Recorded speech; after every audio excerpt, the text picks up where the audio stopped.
तो फिर हेलो दोस्तों, यूपीएससी हिंदी के इस प्लेटफॉर्म में आप सभी का स्वागत है। और आज हम लोग की जो पहली क्लास है, आज से आपकी जो मेडवल इंडिया है वो स्टार्ट हो जाएगी। ठीक है, 15 अप्रैल तक मेरा टारगेट है कि मैं पूरी हिस्ट्री खत्म कर दूं, आपकी पॉलिटी खत्म कर दूं, और जो इन्वायरमेंट इकोलॉजी है ये 3 क्लास आपकी पूरी तरीके से 15 अप्रैल तक मेरा लक्ष्य है कि मैं इसको खत्म कर दूं। एक दिन प्लस हो सकता है, माइनस भी हो सकता है, हालांकि जिसकी संभावना कम है थोड़ी सी। ठीक है, पर हो जाएगा। अराउंड 15 तक आप लोग का पॉलिटी, इन्वायरमेंट इकोलॉजी और हिस्ट्री ये हो जाएगा। पॉलिटी, इन्वायरमेंट इकोलॉजी और हिस्ट्री हो गई तो 50 क्वेश्चन के सेफ स्कोर पे आप खड़े हो गए। ठीक, फिर अभी मुझे करंट भी पढ़ाना है। ठीक, तो आप लोग में से कई सारे लोग का ये है कि मैसेज भी आ रहा कि यार करंट करंट करंट। देखिए, दो बातें हैं, या तो मैं इधर जल्दीबाजी में आपका जीएस खत्म कर लूं, ठीक है, और अभी मैं करंट पे भिड़ूंगा तो जाहिर सी बात है कि मैं मार्केट में आए वही मंथली मैगजीन को पढ़ाना स्टार्ट करूंगा। दोनों ही अच्छी स्ट्रेटजी है। ठीक है, अगर मैं मंथली मैगजीन को पढ़ाना स्टार्ट कर दूंगा तो उससे आपको बहुत लाभ नहीं मिलने वाला है। मैं अगर एक मंथली मैगजीन को खत्म करूंगा तो अराउंड मुझे 10 से 15 घंटे, 12 घंटे लगेंगे। 12 घंटे में मैं ट्रेडिशनली एक एक सब्जेक्ट खत्म कर दूंगा। ठीक है, पॉलिटी जैसी सब्जेक्ट और इन्वायरमेंट इकोलॉजी यूपीपी से स्प्री के नजरिए से यहाँ आप 15 से 20 क्वेश्चन इजिली खींच लेंगे। लेकिन करंट अगर मैं अभी मंथली मैगजीन खत्म करूंगा तो जाहिर सी बात है 9 महीने की करंट में कितनी आती है? 25 करंट और क्वेश्चन। तो एक मंथ के करंट से कितने क्वेश्चन आएंगे? 2 से 3 क्वेश्चन। तो आपको निर्णय लेना है कि अभी क्या 2 से 3 क्वेश्चन पे फोकस कर रहे हैं या फिर 15 से 20 क्वेश्चन पे। ठीक है, ये थोड़ा सा सोच लेना, पहली बात। दूसरी बात, क्या करंट अफेयर नहीं पढ़ा जाएगी? तो नहीं, मैं कोशिश कर रहा हूँ कि आई दृष्टि जब तक मार्केट में आए उसके पहले 60 डे का जो ट्रेडिशनली है वो पूरा खत्म हो जाए। ठीक है, मैं इस पर डिटेल आज बात करूंगा, आज मैं लाइव भी आ जाऊंगा। ठीक है, तो उस पर मैं डिटेल बात कर लूंगा आप लोग से, क्योंकि एक बार कैसे क्या होने वाला ये जानना जरूरी है। ठीक, तो चलिए स्टार्ट करते हैं। आज मैक्सिमम हम लोग 20 मिनट एंशिएंट हिस्ट्री पढ़ेंगे, उसके बाद से हम लोग मॉडर्न पढ़ना, सॉरी मेडुअल पढ़ना स्टार्ट कर देंगे। ध्यान देंगे, हम लोग यादव वंश को पढ़ेंगे। कल तक हम लोगों ने जो पढ़ लिया था उसके आगे यादव वंश है, यादव वंश को देखेंगे। यादव वंश का जो संस्थापक था वो भिल्लम था। भिल्लम कभी सामंत हुआ करता था चालुक्यों का। ठीक है, इस चीज को ध्यान देंगे। हालांकि किसका सामंत था भिल्लम ये इंपॉर्टेंट नहीं है, उठा के बैक देख जाना। यादव वंश का संस्थापक मैचिंग में पूछा हुआ है, किसका सामंत था नहीं पूछा हुआ है। ठीक है, यादवों की राजधानी जो थी वो देवगिरी थी, इस चीज को ध्यान देंगे। यादवों की राजधानी देवगिरी थी और इस वंश का एक प्रतापी शासक था जिसका नाम था सिंघन, ना कि सिंघम। ठीक है, इस वंश का एक प्रतापी शासक था जिसका नाम था सिंघन, इस चीज को ध्यान देंगे। और अंतिम राजा क्या था? तो अंतिम राजा इस वंश का रामचंद्र था, ध्यान देंगे। तो संस्थापक कौन हो गया? संस्थापक भिल्लम हो गया। प्रतापी कौन हो गया? सिंघम, वो सिंघम नहीं सिंघन। ठीक है, अच्छा देवगन वाला सिंघम नहीं। और अंतिम राजा कौन हो गया? रामचंद्र हो गया। ध्यान देंगे, एंशिएंट के दो ऐसे राजा हैं, एक तो यादव वंश आप लोग देख ही लेंगे, अलाउद्दीन के द्वारा इनकी पराजय होगी। ध्यान देंगे, अलाउद्दीन के द्वारा इनकी पराजय होगी। अलाउद्दीन का एक सेनापति था मलिक काफूर, जो कि गुजरात विजय के दौरान इसको मिला था। मलिक काफूर, अभी जब अलाउद्दीन हम लोग मेडुअल आज ही पढ़ने वाले हैं तो देख लेंगे कि एक्चुअली अगर हम लोग अलाउद्दीन तक पहुंच जाएंगे तो। ठीक है, मलिक काफूर वगैरह को थोड़ा देख लेंगे वहां पे। अभी हम लोग दिमाग में बस ये रखेंगे कि 6 छोटा किया था, यानी हराया था, पराजित किया था किसको? यादव वंश के राजा थे रामचंद्र। ठीक है, इस को ध्यान देंगे। अगला आपका आता है होयसल वंश। ध्यान देंगे, होयसल वंश। होयसल वंश के जो संस्थापक थे वो विष्णुवर्धन थे। ध्यान देंगे, होयसल वंश के संस्थापक विष्णुवर्धन थे। इस वंश की जो राजधानी थी वो द्वार समुद्रम थी, जिसको आज इसको हॉलीवुड भी बोला जाता है। ध्यान देंगे, तो होयसल वंश की जो राजधानी थी वो द्वार समुद्रम थी, इसको हॉलीवुड भी बोला जाता है। ये चीज भी अपने दिमाग में रखना है। इस वंश का जो संस्थापक था जिसका नाम विष्णुवर्धन था, उसके द्वारा एक मंदिर का निर्माण करवाया गया था जिसका नाम है चेन्ना केशव मंदिर। ध्यान देंगे, ये मंदिर बेल्लूर में स्थित है। ठीक है, ये मंदिर बेल्लूर में स्थित है। तो ध्यान देंगे, चेन्ना केशव मंदिर, इसका निर्माण कौन करवाया था? तो विष्णुवर्धन के द्वारा इसका निर्माण करवाया गया था। ये चीज ध्यान में रखना है। तो इस वंश का संस्थापक देख लें, इसके द्वारा एक स्थापत्य का निर्माण कराया गया जिसका नाम है चिन्ना केशव मंदिर। इसकी जो राजधानी थी वो हम लोगों ने देख लिया। अब बताइए इसका अंतिम शासक कौन था? तो वो था बल्लाल तृतीय। बल्लाल तृतीय। यादव वंश का अंतिम शासक कौन था? तो यादव वंश का अंतिम शासक था रामचंद्र। होयसल वंश का अंतिम शासक कौन है? तो होयसल वंश का अंतिम शासक है बल्लाल तृतीय। बल्लाल तृतीय भी क्या होगा? अलाउद्दीन से पराजित होगा, इस चीज को ध्यान देंगे। और फाइनली जो भी अधीनता रहेगी वो स्वीकार करेगा। ठीक है, आती है बात कदम वंश की। ठीक है, तो यादव के बाद हम लोगों ने होयसल देखा, होयसल के बाद से हम कदम वंश देखा। इसका संस्थापक मयूर सरमन है। ध्यान देंगे, जो कदम वंश है इसके संस्थापक का नाम मयूर शर्मन है, इस चीज को ध्यान देना है। मयूर शर्मन की जो राजधानी थी, यानी कदम वंश की जो राजधानी थी, वो वनवासी थी, जिसको वैजयंती भी कहा जाता है। ठीक है, कदम वंश की जो राजधानी थी वो वनवासी थी, इसको वैजयंती भी कहा जाता है। कदम वंश का जो ये संस्थापक है मयूर शर्मन, ऐसा माना जाता है कि इसने 18 अश्वमेध यज्ञों का अनुष्ठान किया है।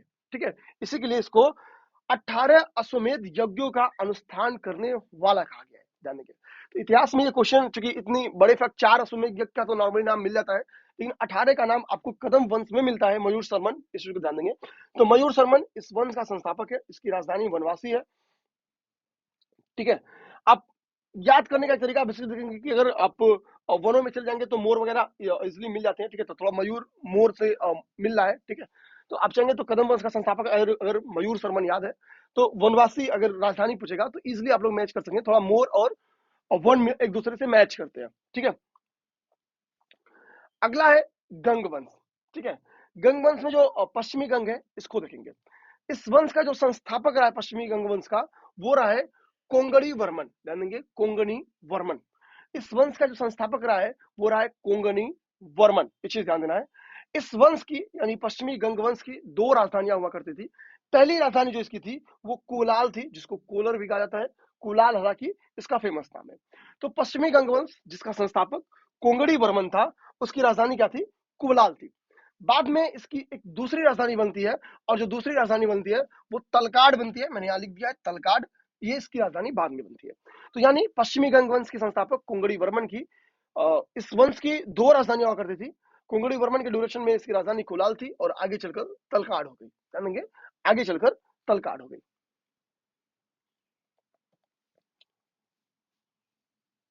ठीक है, और स्त्री पुरुष जो शासक था वो इसी वंश का था। ठीक है, अगला हमारा जो टॉपिक है वो है पूर्व मध्यकाल, और एंशिएंट यहीं से खत्म मान लिया जाता है। ठीक है, हालांकि कई सारे बुक्स हर्ष से ही एंशिएंट को खत्म मानते हैं। ठीक है, गुर्जर प्रतिहार वंश हम लोग पूर्व मध्यकाल में देखेंगे। इस वंश का जो संस्थापक है, ध्यान देंगे, इस वंश का संस्थापक नागभट्ट प्रथम था। ध्यान देंगे, इस वंश का संस्थापक नागभट्ट प्रथम था।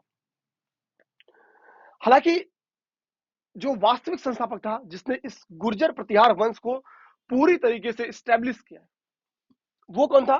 तो वो वत्सराज था। तो क्लियरली देख लेंगे, अगर संस्थापक पूछेगा तो नागभट्ट प्रथम, अगर वास्तविक संस्थापक पूछेगा तो वो हो जाएगा वत्सराज। ध्यान देंगे, वो हो जाएगा वत्सराज। तो गुर्जर प्रतिहार वंश का संस्थापक नागभट्ट प्रथम था, जबकि इसका वास्तविक संस्थापक कौन था? वत्सराज था। इस चीज को ध्यान देंगे, वास्तविक संस्थापक इसका वत्सराज था। इस वंश का एक शासक है मिहिर भोज प्रथम। एक्चुअली इस पूरे वंश में, गुर्जर प्रतिहार में, मिहिर भोज प्रथम ही सबसे इंपॉर्टेंट शासक रहा है। इस चीज को ध्यान देंगे। मिहिर भोज प्रथम के बारे में यहाँ पे जो फैक्ट है वो ये देखेंगे, इसकी 2 फेमस उपाधियां हैं। एक तो आदि वराह की है, और दूसरा साउथ के एक्टर प्रभास की उपाधि यहीं से है। ठीक है, प्रभास जो नाम आप लोग को देखेंगे साउथ वाला, वो यहीं से मिलता है। ठीक है, तो मिहिर भोज प्रथम की 2 उपाधियां हैं, एक है आदि वराह और दूसरा है प्रभास, बाहुबली वाले प्रभास। ठीक है, आगे देखेंगे तो इसका एक इस ड्यूरेशन का एक शासक है महेंद्रपाल। महेंद्रपाल इंपॉर्टेंट नहीं है, हालांकि महेंद्रपाल ने क्या है कि कवियों का, यानी पढ़े लिखे जो लोग रहते थे, उनको संरक्षण प्रदान करने में इसकी एक भूमिका रहती है। हालांकि मिहिर भोज ने भी संरक्षण प्रदान किया हुआ था। ध्यान देंगे, इन्हीं लोग के दरबार में राजशेखर निवास करते थे। ध्यान देंगे, इन्हीं लोग के दरबार में राजशेखर निवास करते थे। और राजशेखर सबसे हिट टॉपिक है, बुक्स में देखेंगे कि जिनके बुक्स पूछती है यूपीपीसीएस, उनमें एक फेवरेट टॉपिक है इसका राजशेखर। राजशेखर के ऊपर यूपीपीसीएस अक्सर क्वेश्चन पूछा करती है। बात देखिए राजशेखर की बुक्स कौन कौन सी है, ध्यान देंगे, तो राजशेखर की बुक्स यहाँ पे इजिली आपको दिखेगा। कर्पूर मंजरी है, काव्य मीमांसा है, ठीक है, विद्यसाल भंजिका है, बाल रामायण है, भुवन कोश है, और हर विलास है। ठीक है, ये सारी बुक्स इसकी हैं, राजशेखर की हैं। राजशेखर की सबसे फेमस बुक में आपकी कर्पूर मंजरी और हर विलास आती है, जिसको यूपीपीसीएस पूछी हुई है। ठीक है, तो राजशेखर की बुक्स क्या गई? कर्पूर मंजरी, हर विलास, काव्य मीमांसा, विद्यसाल भंजिका, बाल रामायण और भुवन कोश। ये सारी बुक्स हो गई किसकी? राजशेखर की। नेक्स्ट है गहड़वाल वंश। ठीक है, गहड़वाल वंश, इसको देख लीजिए आप लोग। ठीक है, क्योंकि इतिहास में जब हम लोग एक गद्दार के तौर पे देखते हैं तो जयचंद का नाम आता है। ठीक है, वो जयचंद कहीं और का नहीं, इसी वंश का है। ध्यान देंगे, तो गहड़वाल वंश का जो संस्थापक था वो चंद्रदेव थे, और इसी वंश का एक शासक था जिसका नाम था जयचंद्र। ऐसा माना जाता है कि जयचंद्र और पृथ्वीराज के बीच में नहीं पड़ती थी। उसके पीछे के कारण क्या है वो हम लोग नहीं जाएंगे। इस वंशों पे हम लोगों ने डिटेल में प्री टाइम बैच में चर्चा किया हुआ है। ठीक है दोस्तों, यूपी पीसीएस को ध्यान में रखते हुए यूपीएससी हिंदी इस वक्त बेहतरीन बैचेस लेके आ रही है। ठीक है, 6 तारीख से यूपीएससी हिंदी की न्यू टेस्ट सीरीज भी लॉन्च हो रही है और प्री टाइम बैच भी नई तरीके से लॉन्च किया जा रहा है। दोनों की फीस आप देखेंगे तो आपको मैक्सिमम 1600-1700 रुपए तक, 1800 रुपए तक चली जाएगी। ठीक है, क्योंकि 25% का भी डिस्काउंट है। ठीक, इस चीज को ध्यान देंगे आप लोग। इस बैचेस से आप चाहिए तो जुड़ के अपनी तैयारी को और बेहतरीन कर सकते हैं। ध्यान देंगे क्योंकि देखिए मैं कोशिश करूंगा कि मैं लगभग चीजें खत्म कर लूं, लेकिन ठीक है पहले मैं कॉन्टेक्ट लिख दे रहा हूं। ठीक है, लेकिन इतने कम टाइम पीरियड में सारी चीजें खत्म कर पाना अपने आप में संभव नहीं है। हालांकि देखिए जो मैं 60 क्लास की जिम्मेदारी लिया हूं वो मैं पूरे कराऊंगा ही कराऊंगा, उसका 1 रुपए आपसे लेना नहीं है। वो सारी क्लासेस आपको कराई जाएंगी। ठीक है, मेरा मानना है कि जिनको बहुत दिक्कत ना हो एक बार थोड़ी स्पीड में चीजें, ठीक है, आप चाहिए तो प्री टाइम बैच में और टेस्ट सीरीज के माध्यम से अपनी प्रैक्टिस जरूर करिए। ठीक है, ये कॉन्टेक्ट नंबर है यूपीएससी हिंदी का 8840751912। यहाँ पे आप व्हाट्सएप या टेलीग्राम करके इन बैचेस से संबंधित जानकारी ले सकते हैं। ठीक है, जयचंद क्या है कि गहरवाल वंश का एक शासक रहा है। ठीक है, और ये क्या करता है कि ऐसा माना जाता है कि मोहम्मद गोरी को इसने आमंत्रित किया था भारत में। हालांकि ध्यान देंगे खुद चंदावर का युद्ध होता है 1194 में। इस युद्ध को अपने दिमाग में रखना है। अभी आगे एक ब्लॉक में लिखा हुआ भी है बेहतरीन तरीके से, तो कर लेंगे उसमें। ठीक है, चंदावर का युद्ध होता है, ये अपने दिमाग में रखना है कि मोहम्मद गोरी और जयचंद के बीच में होता है। जयचंद किस वंश का था? गहरवाल वंश का था। ठीक है, इस ड्यूरेशन का एक मंत्री रहता है जिसका नाम था लक्ष्मीधर, यानी गढ़वाल वंश का एक मंत्री था, उसका नाम था लक्ष्मीधर। ध्यान देंगे लक्ष्मीधर ने एक एक ग्रंथ लिखा था जिसका नाम था कृत्य कल्प तरु। कृत्य कल्प तरु, तो कृत्य कल्प तरु नामक जो ग्रंथ है वो गढ़वाल वंश के एक मंत्री के द्वारा जिसका नाम था लक्ष्मीधर, इनके द्वारा ये बुक लिखी गई थी। ठीक है, तो लक्ष्मीधर के द्वारा कृत्य कल्प तरु नामक ये बुक लिखी गई थी। ये चीज ध्यान में रखेंगे। अगला जो इनका फेमस दुश्मनी वाला वंश था और भारत के लिए ये माना जाता है कि ये प्रतापी वंश के तौर पे था, मतलब हम भारतीयों के लिए। ठीक है, क्योंकि पृथ्वीराज चौहान का संबंध इसी चाहमान राजवंश से हुआ करता था।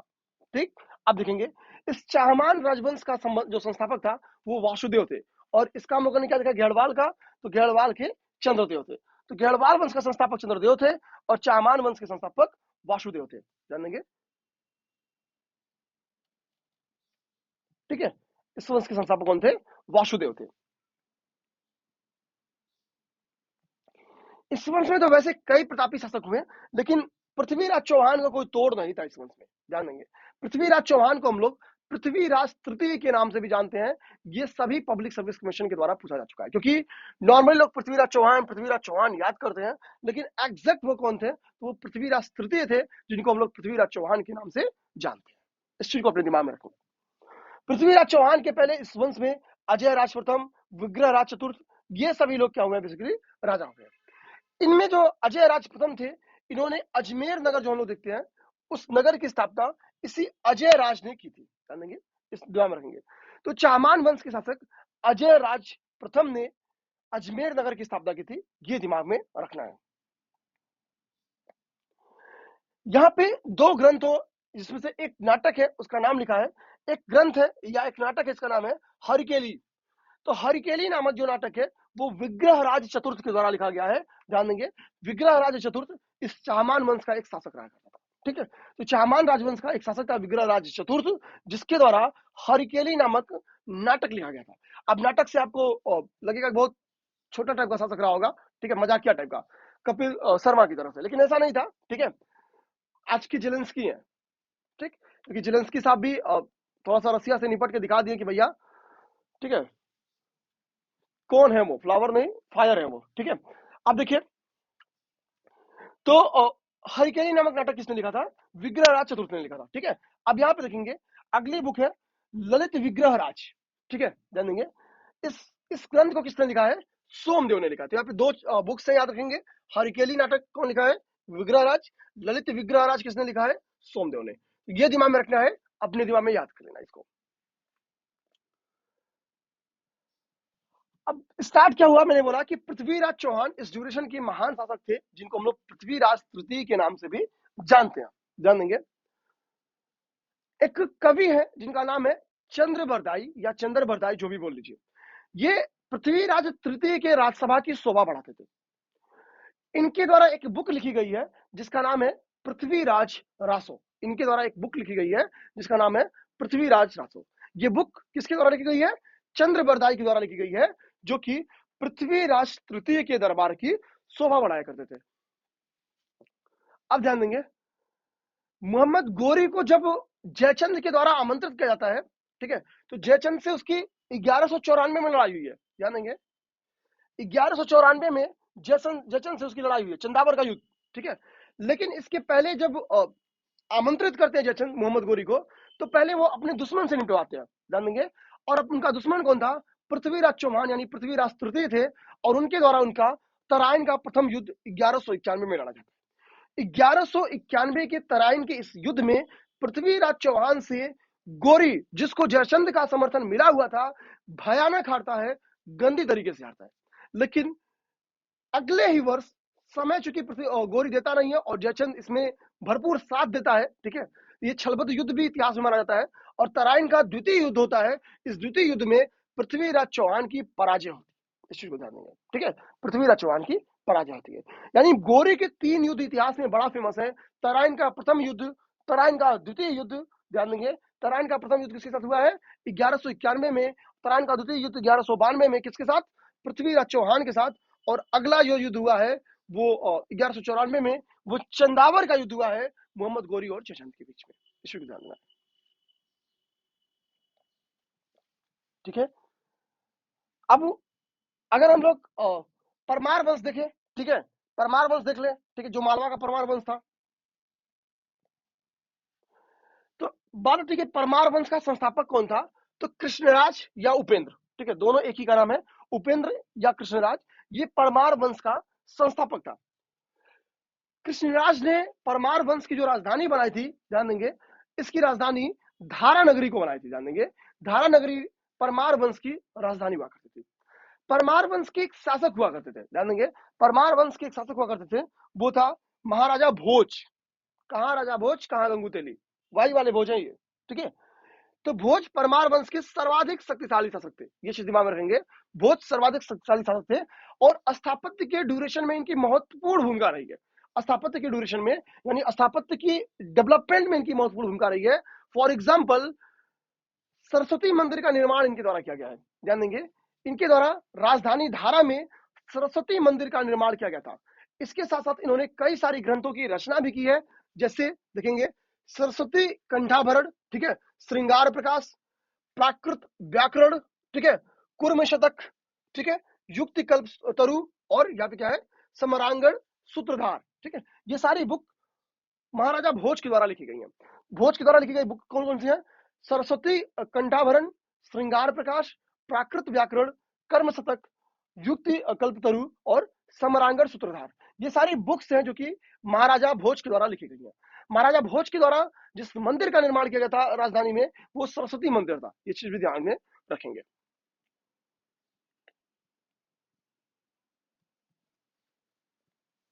ठीक है। इनके द्वारा एक झील का निर्माण भी किया गया था, ठीक है, जिसका नाम था, इन्होंने अपने ही नाम पे रखा था, भोजसर नामक झील, ठीक है। भोज के द्वारा ही यहाँ पे महाराजा भोज दिख भी रहे नाम में, ठीक है, इस लेक का निर्माण करवाया था। साथ ही साथ इन्होंने चित्तौड़ में एक मंदिर निर्माण कराया था जिसका नाम था त्रिभुवन नारायण मंदिर। तो यानी भोज के द्वारा 2 मंदिरों का निर्माण कराया गया था। एक मंदिर था कहाँ पे? चित्तौड़ में, त्रिभुवन नारायण मंदिर, ठीक है, इसको ध्यान देंगे, त्रिभुवन नारायण मंदिर। और एक राजधानी धारा में सरस्वती मंदिर, ठीक है। ये 2 मंदिरों का निर्माण राजा भोज के द्वारा करवाया गया था। अब स्क्रीन पे आपको चंदेल राजवंश दिख रहा होगा। चंदेल राजवंश दिख रहा होगा, बेसिकली क्या है, ठीक है, बुंदेलखंड वाले रीजन में ये डेवलप हुआ था, ठीक है। यहाँ पे बुंदेलखंड का प्राचीन नाम भी लिखा हुआ है, जजाक भुक्ति, ध्यान देंगे। चंदेलों के जो संस्थापक थे, ठीक है, वो कौन था? नन्नुक था। चंदेल वंश का संस्थापक कौन था? नन्नुक था, ये चीज ध्यान देंगे। इस वंश का एक शासक था धंग। इसने चंदेलों की राजधानी जो थी वो कालिंजर से खजुराहो स्थानांतरित की थी। ठीक है, यानी चंदेलों की राजधानी पहले कालिंजर हुआ करती थी, बाद में उसको कहां भेज दिया गया? खजुराहो। किसके द्वारा? ढंग के द्वारा। इस चंदेल में बस यही इंपॉर्टेंट है, किसने स्थापना किया? ठीक है, और राजधानी चेंजिंग, राजधानी तो सबकी इंपॉर्टेंट है। ठीक है, जितने भी वंश देखे होंगे सबकी राजधानियां इंपॉर्टेंट है, राजधानी पे क्वेश्चन आते भी हैं, ये चीज ध्यान देंगे। चंदेल शासकों का जो महत्वपूर्ण भूमिका है, हम लोग पहली नंबर क्लास में ही देखे हैं, खजुराहो के मंदिर निर्माण में। ध्यान देंगे, खजुराहो मंदिर निर्माण में चंदेल शासकों की भूमिका है। इसके बाद से आते हैं त्रिपुरी के कलचुरी। ठीक है, बेसिकली जो चेदी वंश है इसका, कह रहा कि इसके संस्थापक कोक्कल प्रथम है, राजधानी इसकी त्रिपुरी है। ध्यान देंगे, त्रिपुरी की जो कलचुरी चेदी वंश है। ठीक है, तो इसकी राजधानी क्या थी? त्रिपुरी थी। संस्थापक कौन था? कुक्कल प्रथम था। ठीक, यहाँ पे इनके द्वारा एक स्थापत्य का निर्माण किया गया, वो देखेंगे। तो कह रहा कि जो 64 योगिनी मंदिर है उसका निर्माण युवराज देव प्रथम ने किया था, और युवराज देव प्रथम किस वंश के थे? चेदी वंश के थे। ध्यान देंगे, युवराज देव प्रथम के काल में इसका निर्माण हुआ था। ठीक है, सोलंकी वंश के बारे में आप लिखा हुआ क्वेश्चन। ठीक है, अब देखिए सोलंकी वंश, सोलंकी वंश की स्थापना किसने की थी? मूल राज प्रथम ने की थी। ध्यान देंगे, राजधानी क्या थी? तो अनिलवाड़ थी। ठीक है, इसकी राजधानी क्या थी? इसकी राजधानी अनिलवाड़ थी। इसी वंश का शासक हम लोगों ने क्लास नंबर 1 में पढ़ा था, भीम प्रथम हुआ करता था। भीम प्रथम इसी वंश का शासक था, ये दिमाग में रखेंगे। और चूंकि ये वंश गुजरात के समीप, ध्यान देंगे, गुजरात में स्थित है, सोलंकी वंश का जो विकास है, जो लोकेशन है, वो गुजरात है।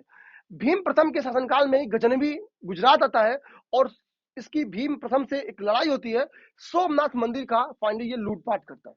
ध्यान देंगे, सोमनाथ मंदिर का लूटपाट करता है। तो महमूद गजनवी ने सोमनाथ मंदिर पर आक्रमण किया था, कब? भीम प्रथम के ड्यूरेशन में। इसी को ध्यान देंगे। ठीक है, इसी वंश का एक शासक था जिसका नाम था भीम द्वितीय। भीम प्रथम को लोगों ने देख लिया है, भीम द्वितीय देखिए। भीम द्वितीय ने क्या किया था? मोहम्मद गोरी को पराजित किया था। वही गोरी जिसने तराइन का प्रथम युद्ध, तराइन का द्वितीय युद्ध, चंदावर का युद्ध लड़ा है। ठीक है, वो क्या करता है आगे चल के भीम द्वितीय से भिड़ता है, और फिर भीम से इसकी पराजय होती है। इस ड्यूरेशन में भीम प्रथम का एक मंत्री था जिसका नाम था विमल शाह। विमल शाह ने क्या किया था कि आबू पर्वत के ऊपर एक जैन मंदिर का निर्माण कराया था। जान देंगे, दिलवाड़ा का प्रसिद्ध जैन मंदिर का निर्माण करवाया था। क्योंकि भीम प्रथम के एक मंत्री के द्वारा एक जैन मंदिर का निर्माण किया जा रहा है, इससे पता चलता है कि इस वंश के जो राजा होंगे वो किस धर्म के फॉलोअर होंगे? तो जैन धर्म के फॉलोअर होंगे। सिंपल सी बात है। ठीक है, अब ध्यान देंगे, आगे एक फैक्ट लिखा हुआ कि हेमचंद्र सूरी ने कुमारपाल चरित नाम की रचना की है, एक बुक है जिसकी रचना की है। ठीक है, यहाँ पे कुछ सीमांत राज्यों के बारे में लिखा है जो कि उतनी इंपॉर्टेंट नहीं है, आप लोग चाहेंगे तो थोड़ा सा देख लेंगे। ठीक है, इसमें मुझे लगा कि सेन राजवंश से करा देना चाहिए, इसको देख लीजिए। ठीक है, सेन वंश का जो देखेंगे कि एक शासक है, यहाँ पे नाम क्लियर दिख नहीं होगा, मैं लिख देता हूं, बल्लाल सेन।